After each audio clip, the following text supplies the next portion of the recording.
This video is brought to you by Midway USA. Support the channel by choosing Midway for your shooting and outdoor supplies.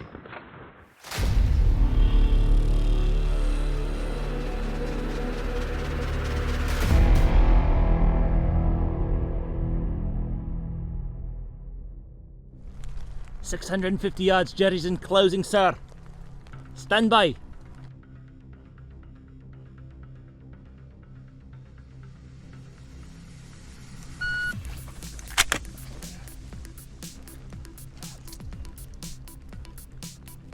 Impact! Neutralize! Impact!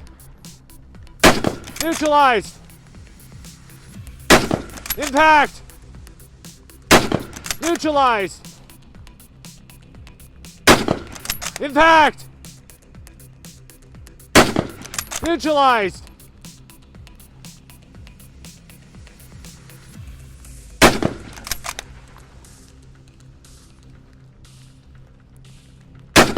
Impact!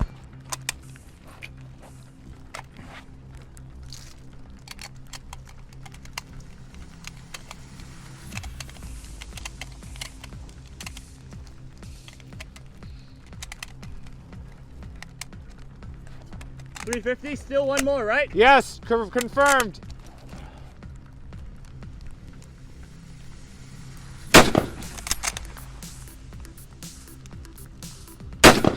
Neutralized! Impact! Neutralized! Impact left and low. Low! Impact!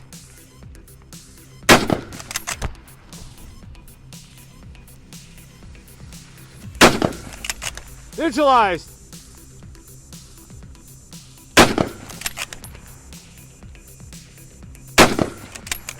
Assist. Slightly high!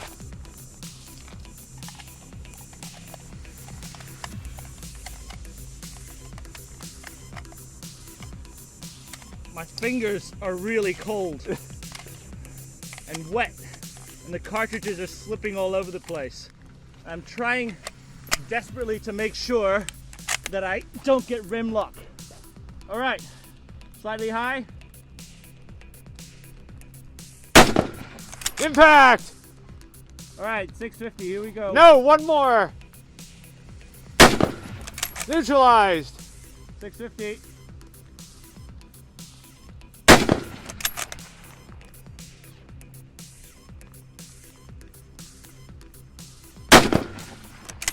Short!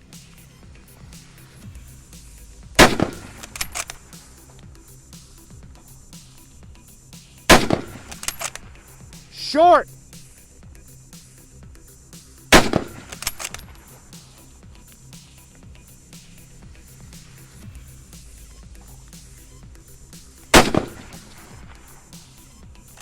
I can't see the impact at all. Short!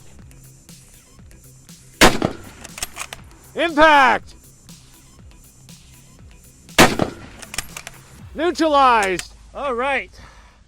Woo! 189. Wow. So that still went a little beyond 3 minutes. Tough one, huh? A tough one because the scope started clouding up with the moisture, Ah, and it was really difficult to actually. You know, when we started, so before we start these, I do like, I don't know, like 2-3 rounds on a 400 meter target just to see if we're on target or not.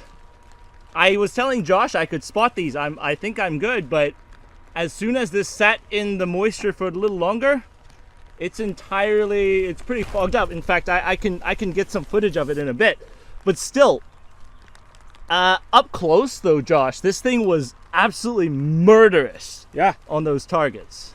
Yeah, you think you got to what, about 450 before you had any issues?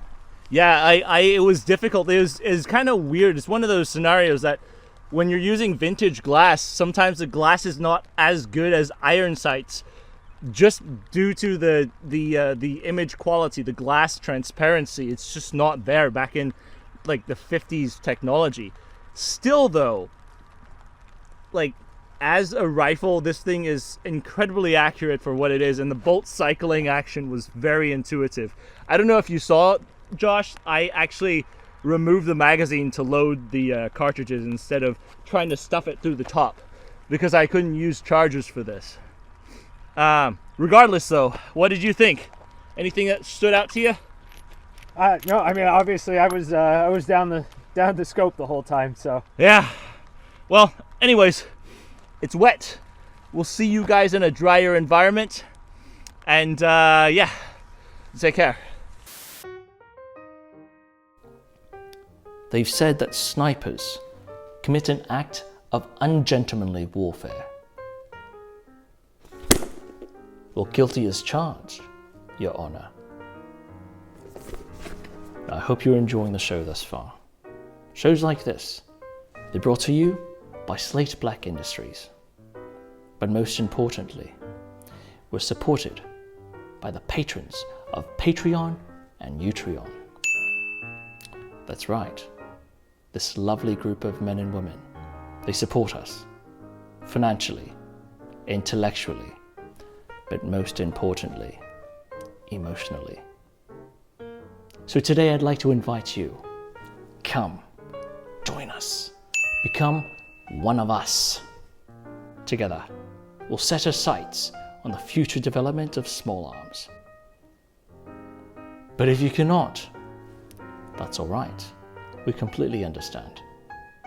We'd be just as happy if you were to leave us a comment right below. But for now, let's get on with it. Welcome into the debrief for this run. On the Speedway runs, we break down our evaluations based on segmented categories. So we'll talk about the overall run and the shooter's performance, hitting on how the base firearm, the sighting system, the cartridge, and the environmentals all came into play during the course of the run. Now, unlike our regular practical accuracy series, the Speedway course challenges the shooter to shoot as fast as possible while also accounting for constantly changing elevation and wind holds as needed. This presents a unique challenge that the shooter then has to overcome. So let's get into it. Welcome back into the debrief for the Enfield Sniper. We are much warmer, much drier, and generally more comfortable. And Henry, I'd say that all things considered, I think on the range, we might have been somewhat disappointed at watching this run or watching it play out on the range. But when I come back and I start to consider within the context of all of the factors that were taking place, which we'll cover off throughout this debrief session, I actually think that the run was quite good. Especially considering some of the difficulties that were involved, namely the weather condition. Because the rifle itself, I'm very familiar with the rifle itself. It's been my hunting rifle for more than a decade. Because this, remember, I don't know if did I talk about it in the original PA? I paid $180 for this thing at a gun show. I don't remember if you specifically notated that, but I know that you have used this again as a hunting rifle. I think you've talked about it on the show before in one live stream or another. Yeah, it's a rifle that I'm exceedingly familiar with, and with all things that I've punched through it. So it was also working with some of the more accurate 303 ammunition that I've ever purchased, from the market. But I think, all things considered, I'm very happy with how it turned out, and I'm very happy to discuss some of the things that I saw that I could improve upon, and some of the observations. I think there's plenty to talk about, essentially. Perfect. So let's kick things straight off with the weather conditions. And for those of you who have not seen our run with the M1 Garand in the same day under the similar conditions, be sure to go check that out at the end of this video. But we will be hitting on some of the same elements and points with respect to the weather, because of course these were shot on the same day, and that is that it was the suck out on the range. It was worse. It was worse for this wet. Yeah. Yeah, that's right. I think compared to the M1, this actually, the weather worsened between when we shot that and this one. But yes, it was in the high 30s and sleeting and raining, and you can actually see on the spotter cam in this one, it is coming down out on range. I could play the actual footage without any sound or without any of the microphones going, because we do cancel a lot of external noise by running our lavalier mics, and you could see it just drenched everywhere. You can see the raindrops coming down. When I hold the rifle sideways, you can actually see that the entire rifle was wet, and you could hear all the, everything. It was actually sleets coming down, not just rain. Get back! Visualize! Get back! Visualize! It was not an ideal, let's say, leisurely shooting condition. Very combat-y shooting situation, I'd say. That's probably fair, and I think it in spite of the fact that it sucks to do that, it allowed us to gather some interesting data and talking points with respect to the rifles and the optics that we used on the day.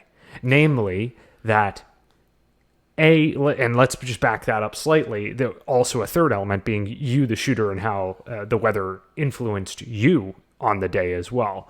But we'll get to that in a second. But with respect to the rifles, these CNRs are wood stocked, and when they get wet, they do not play nice, do they? Well, I would raise you on top of that. This was actually harder to control than the than the Garand, because of the brass butt plate on it as well. A very slippery brass butt plate with no checkering on it. So the Garand at least has some type of checkering, and it has something to sort of try to bite into your tunic, although it wasn't really biting into my tunic at that point. Both of the rifles, you can see me constantly adjusting, constantly fiddling around, because after every single shot, I was struggling with keeping it onto my shoulder because it would just slip off so easily. Well, and I know one of the things you wanted to address was how when you normally shoot your Enfield, you try very hard to maintain a cheek weld while you cycle the bolt. But on this video, those who were astute and looking back, you'll be able to see this. You'll see Henry actually came off the cheek almost every time he was running the bolt. But that wasn't by mistake, was it? It was just difficult that day. I was trying to make sure that after every shot, I was seated exactly back where I wanted to start. I mean, it's just the nature of the day. The weather that we're working with. And yes, when you're talking about, do you want to prioritize, at that point, do you want to prioritize your fast bolt cycling, or do you want to prioritize getting a good cheek weld and a good sight picture? And really, it comes down to, I want the good sight picture, because you cannot miss fast enough in these environments. And if this were if we were really simulating a combat environment, and we were a World War II era sniper supporting infantry movement, you cannot, each target missed is a target that could trace back to where your location is. Mm-hmm. Absolutely. So let's accelerate the conversation then to the optics. This is not a Night Force 2.5 to 10. This is not a Kalas. This is not a Vortex. This is not a Primary Arms. What is this? This is a Weaver K2.5, so this was I think a 1950s build. Repro, right? Yeah. No, it's a vintage. It's original. But wasn't it a repro of the original optic? No. No, it's just totally separate. Got it. So the original British number 32 optic would actually be more ideal for this scenario. Well, we haven't talked about the elevation issue that I had at the 650, but I guess I could dress off of that right now. My optic that I was using right here is a standard Pickett T-post to where it's a T-post, but with a little bit sticking out the top. So I could essentially get 2 reference points out of it. First reference point at the very top, second reference point where it intersects with the elevation bar. And that was a pretty standard British style reticle. Whereas the number 32, the traditional British sniper scope, also has an elevation turret that you could adjust from 0 to 800 or 1,000. Oh, wow. So that would have been an advantage, being able to adjust instead of only having 2 locked points. However, for people who are out there saying, oh, then you're not using a correct Lee Enfield No.4 T sniper scope. Technically, the Canadians used a Lyman Alaskan that had the same exact reticle with the same exact setup with no elevation setting. So technically, there were Commonwealth forces that used this type of a T-post sniper with their rifle. Now, I would venture, let's draw this back to, away from Nerdville, back to what we're looking at right here, though. I mean, you would say you probably would have more effective hits at 600 then. Yes, if you could adjust the elevation. But at the same time, I would also argue that most sniper shots in World War II were taken at 400 meters or less. 400 meters or less. So remember, that is a distance that nowadays, the Marines shoot their M16s farther than that. Yeah, for qualification. That is crazy to consider, isn't it? So on the point of the 650, right? So you talked about a lot of stuff there. In summary, then on the 650, you had quite a few misses that were low. Mm-hmm. The reason you are missing low, you didn't have the ability to adjust your optic or have a secondary reference point for where you needed to really be aiming within the context of that further target. So what were you doing? You're just holding up in space above it, like trying to land a hit? I was looking for other things around that I could use as a reference point and use that horizontal bar to look at. The problem that I ran into here is that the optic got so cloudy when it was underwater for a while that I actually had difficulty spotting things around it. And in a dry environment, I actually have a whole lot less of an issue doing that. But you'll know that in the original practical accuracy episode, I also had an issue past the 500 yard, and it's a lack of reference points on the scope to work on. But I think one thing we ought to also talk about was also the wind condition. We had 11 mile an hour winds, like straight crosswinds on this environment. So because of how thick the post was, I wasn't able to easily say where exactly I was aiming on the target, but I had to put the target at the edge of the post as it went out in order to compensate for that crosswind coming through. So that was another element that I was working with, and thank goodness it was 11 miles an hour and it wasn't more than that, because if there were more than that, then I would also be aiming out in space for both elevation and windage, which would have made it even more difficult to accomplish. And just for reference, those who watch the run, you can actually see at points in the run where the rain is so severe, you can see the angle at which the rain is coming in, driven by that wind that Henry's talking about.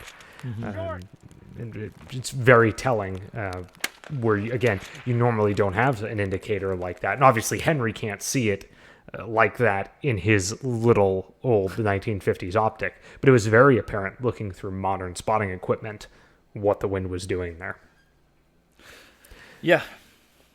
So then, Henry, you referenced the fogginess in the optic, and this is something that I think we want to expand upon a little bit here, because even in modern optics, when weather is introduced and you start to get rain or snow that is on one of your lenses, right? Like if you're out on patrol, for example, or you're even out hunting, or you are even just out in a shooting tower like we are on this in this particular instance, and you happen to get snow or rain on the lens of your optic, like it absolutely is going to impact your ability to utilize that optic. But in this particular case, we're talking tenfold worse, are we not? Well, it starts off tenfold worse to begin with, so it's way more worse than tenfold because your glass clarity isn't there to begin with. Sure. So it's I don't know why, Josh, we decided to shoot the most difficult adverse weather rifles on the worst adverse weather day. We shot the Garand and the Lee Enfield sniper on the same day, and both of them easily, compared to any of the rifles we shot on Speedway, are probably two of the more difficult ones to shoot on in adverse weather. But I think that says a lot about the men who carried it during World War II and what they actually faced when it came to working in really difficult environments. I mean, Market Garden was not an easy conflict for the Brits to partake, and the No.4 T absolutely was there. Storming Gold and Juno Beach was absolutely not easy for the Commonwealth forces to face, and they absolutely used the No.4 T. And so this reminds us of, one, the hardship that those guys faced, but two, also when you compare this to some of the absolute burners, the Mark 12s, the Scars, the even the M21s, how far we've really come when it comes to precision rifle technology, and the things that it could overcome, right? Absolutely, yes. Yeah, without a doubt. It hammers home that point to what you said earlier. The maximum range that most of these would have been employed in is inside of 400, right? In actual environments, like combat environments, period, correct? Mm-hmm. And right now, we routinely shoot beyond that. We train our fighting forces to shoot beyond that. Mm-hmm. We routinely shoot beyond that. Yeah, and it's with it's pedestrian telling. With pedestrian rifles too, not with anything spectacular. I mean, precisely. The rifle that has cleared the 500 yard with no misses is a plain Jane Swiss issued SG 550. Mm-hmm. I mean, it's just technology has come so far along, but still, I think one of the cool things that now that we've done the Garand and we've done the Lee Enfield sniper, I think this is potentially an in for us to discuss, would you do X or Y? Would you rather have iron sights or a scope if your iron sight's semi and your scope is bolt? And I mean, it's not an entire 1-for-1 because the Enfield had quite a bit more rain, actually, not slightly. Yeah. But in this instance, the semi had, I feel like using iron sights in this instance actually probably would have been a little easier than a scope that was constantly fogging up in the elements. Mm-hmm.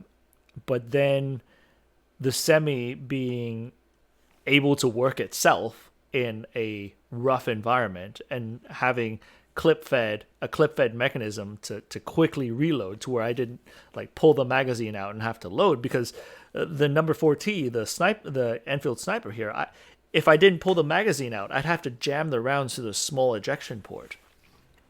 I actually found it very interesting that you were doing that. So even if you, because you were still feeding the magazine, right, from loose ammunition, but you just removed the magazine, fed it, and then reinserted it. Yep.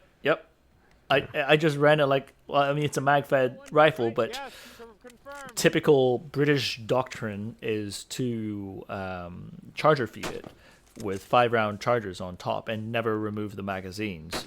Mm-hmm. But I had to remove the magazines because I could not use a charger feed on top, and it was just too slow of a load. I don't know if period correct snipers would do that, though. I mean, if any of the audience knows, please sound off below. But I'll actually go and ask Steve Houghton, the gentleman who wrote the British Sniper book that I'm working through right now. I am actually curious if the snipers took advantage of the detachable magazine for reloads. Yeah, it'd be quite interesting to find out. Yeah. Did we leave anything out?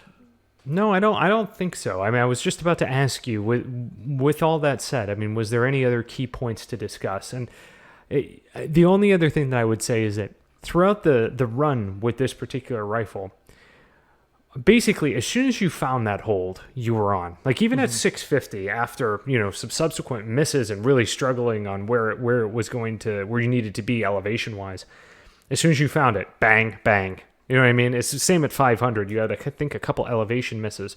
Bang, bang. You found it. You were on. I think it's a testament to how accurate this rifle is. Because it's quite an accurate rifle, and it was very exciting to watch it back. Because of course, when I'm on range, I can't actually see what you're doing. And these types of rifles are, well, frankly, they're much more interesting to watch than some of the modern setups that are auto loaders or gas guns, because they're basically doing everything themselves and just sitting there as you press the trigger. It's too efficient, right? It's too efficient. There's less movement to it. But I suppose that since we're drawing to the end, our friend Ian, Forgotten Weapons, had famously, well, I don't know famous, but within the collector's sphere, we all know that he destroyed the market prices for the Swedish M41B, which is the Swedish Mauser sniper, by saying that it is the best sniper that was around during World War II. I would disagree with him on that, because I personally do think that the best sniper fielded during World War II was the Lee Enfield No.4 T, because of its fast bolt action cycling rate, the 10-round magazine, and what were not able to show today, the number 32 telescope optic, which is why there's a parentheses T, because telescope. So I think the combination of a main rifle that's sufficiently accurate, has a higher mag capacity, and has a pretty decent sighting system, an optic that has graduated elevation reticle. All of those, in my opinion, puts the Lee Enfield No.4 T at, if not the best, one of the best snipers that came out of the World War II era. That's my opinion. Well, you heard it here. 9-hole reviews versus Forgotten Weapons. Fight. Well, okay, now that I said it, I realize how that could perceived on the internet. But, yeah, Ian out there, if you and I want to talk about it, I'm sure we can. Maybe that would be a fun live session. Well, all right. Well, we'll all look forward to that. And with that said, guys, we're going to wrap up this session. For those of you who stuck around to the very end here, we certainly appreciate it. And this is your friendly reminder to make your sacrifices to the algorithms. Comments, likes, subscribes, notifications, all greatly appreciated. And of course, we certainly also appreciate you checking us out on the other platforms where we post: Rumble, Utreon, and Patreon. And of course, as well on 9H Podcasts, where Henry has extremely interesting conversations on wide varying topics within, but not limited to, the small arms world. And with that, until next time, we'll see you on the range.